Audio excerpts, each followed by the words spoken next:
Bonjour tout le monde, aujourd'hui comme vous pouvez constater j'ai changé de format de vidéo étant donné que j'ai reçu des commentaires et des remarques en me disant que l'intro de mes vidéos était beaucoup trop longue et on m'a demandé aussi d'y aller plus à l'essentiel pour justement que mes vidéos soient un peu plus courtes. Donc aujourd'hui je vais vous faire la présentation du Chevalier Royal. Bien entendu j'ai déjà équipé la compétence en question par l'intermédiaire d'une fusion pour y aller plus vite sur ma vidéo. Donc je lui ai équipé immunité. Et ça je vais vous expliquer pourquoi que je l'ai fait, comment dire, que j'ai effectué une fusion en lui donnant immunité. Donc si vous voulez mettre autre chose que immunité, vous pouvez lui mettre dans le mille par l'intermédiaire d'une créature qui s'appelle Manticore, je crois il s'appelle Manticore, bien voilà. Il a dans le mille, l'adversaire attaqué ne peut pas esquiver ni utiliser d'armure de givre, robustesse ou ombre, pour essayer justement de rentabiliser la compétence du chevalier royal. Parce que le chevalier royal, il a le coup puissant, 3,50% de chance de monter les attaques basiques de 100%.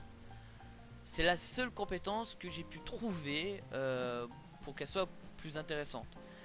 Mais je trouve ça pas judicieux de le faire. Je vais vous expliquer pourquoi. Premièrement, elle a 50% de chance d'activer cette compétence. Déjà, une chance sur deux. Deuxièmement, elle peut être paralysée, elle peut être gelée, comment dire, ralentissement. Dans tous les cas, elle a énormément de sortilèges qui peuvent bloquer la créature pour justement qu'elle puisse effectuer ce genre de compétences là. Donc, essayer de rentabiliser coup puissant, je trouve ça extrêmement cher. Donc je n'ai pas mis esquive, étant donné qu'il avait déjà une compétence qui réduit les dégâts physiques par l'intermédiaire de bloquer. Je n'ai pas mis renaissance, étant donné qu'il n'a aucune compétence qui peut le comboter, à part humanité, mais franchement, enfin humanité oui, je trouve ça pas ouf.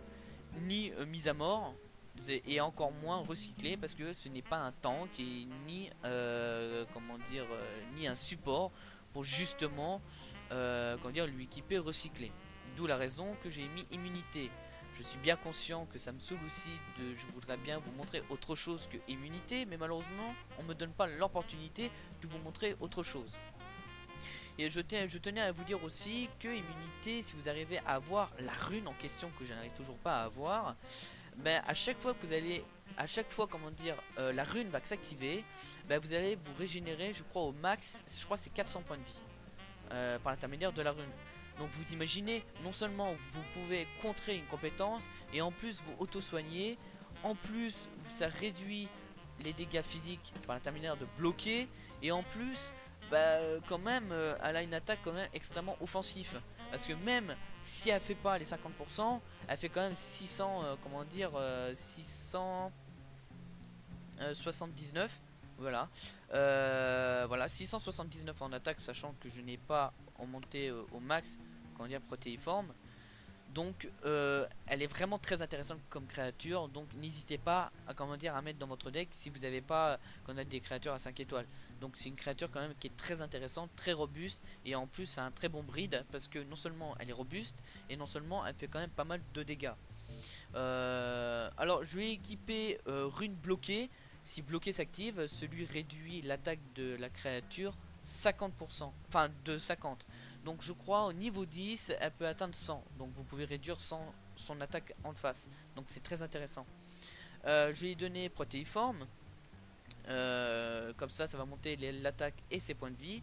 Temporairement je l'ai mis vitalité, bien entendu. Bon, pour monter ses points de vie, ça va de soi. Mais si vous arrivez à avoir immunité comme rune, évidemment, enlevez la rune de vitalité pour mettre cette rune là. Parce que sinon, les autres, ça vaut vraiment pas le coup de mettre, comment dire, de mettre ces compétences là. Voilà. Après, c'est un choix très personnel. À vous de faire ce que vous voulez.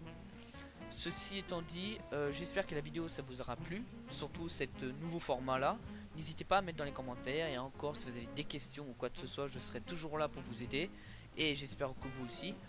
Passez une excellente aventure dans Tech Heroes. Au revoir.